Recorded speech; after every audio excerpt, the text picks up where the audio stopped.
अथ ऋषि पंचमी व्रत कथा। एक बार सुतास्व ने ब्रह्मा जी से कहा, हे पितामह, कृपा करके मुझे नारी जाति के उद्धार एवं सर्व सुखों का देने वाला कोई उपाय समझाइए। तब ब्रह्मा जी बोले, हे राजन, मैं आज तुम्हें नारी जाति के उद्धारक, समस्त पापों को नष्ट कर मनोवांछित फल देने वाले व्रत के संबंध में बताता हूँ। भाद्रपद शुक्ल पक्ष की पंचमी के दिन संपूर्ण विधि विधान से जो नारी व्रत व पूजन करती है उसको अभीष्ट फल प्राप्त होता है।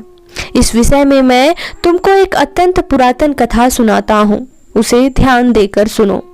विदर्भ देश में एक अत्यंत सदाचारी धर्मध्वज उतंक नाम का ब्राह्मण रहता था।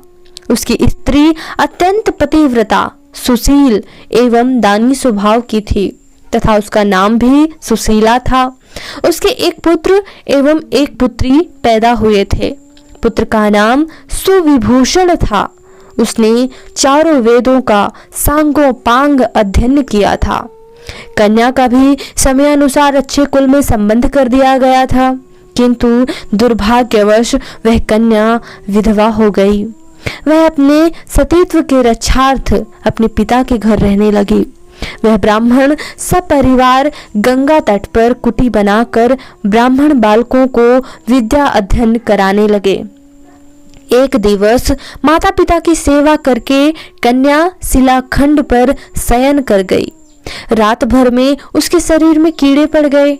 सुबह जब ब्राह्मण के कुछ शिष्यों ने उस कन्या को इस दशा में देखा तो उसकी माता सुशीला को सूचित किया कि माता, चलकर गुरुपुत्री को देखिए।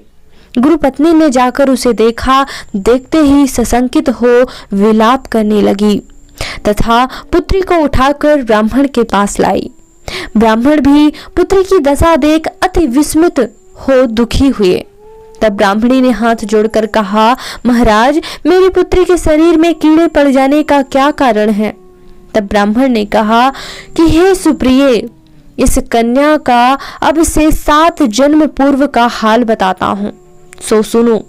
उस समय यह ब्राह्मणी थी। तब रजस्वला होते हुए भी घर के तमाम बर्तन, भोजन सामग्री छू ली थी। ऋषि पंचमी व्रत को भी इसने अपमानजनक दृष्टि से देखा था। उसी दोष के कारण पुत्री के शरीर में कीड़े उत्पन्न हुए हैं, क्योंकि रजोधर्म वाली नारी पहले दिन चंडालिनी, दूसरे दिन ब्रह्मघातिनी, तीसरे दिन धोबिन के समान शास्त्रों में मानी गई है। तुम्हारी कन्या ने ऋषि पंचमी व्रत के दर्शन भी अपमान के साथ किए थे। इससे ब्राह्मण कुल में जन्म पाकर भी दोष मुक्त न हुई।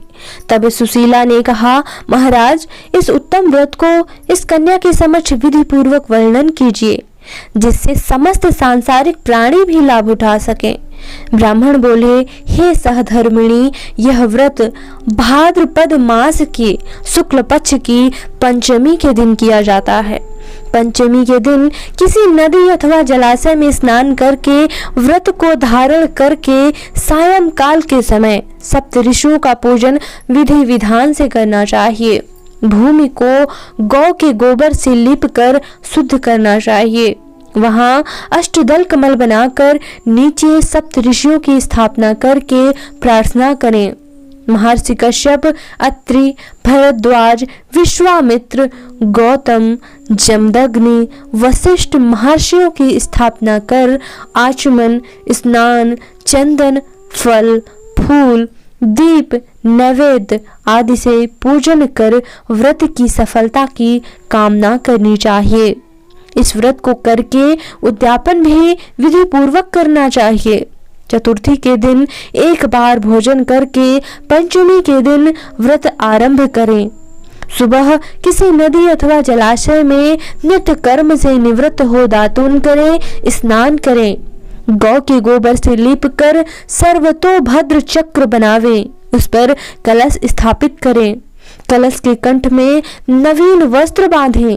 पूजा सामग्री एकत्र कर अष्टदल कमल पर सप्त ऋषियों की स्वर्ण प्रतिमा स्थापित करें। फिर षोडशोपचार विधि से पूजन कर रात्रि को पुराणादि ग्रंथों का श्रवण करें। विशेषकर शिव पुराण अति उपयोगी है।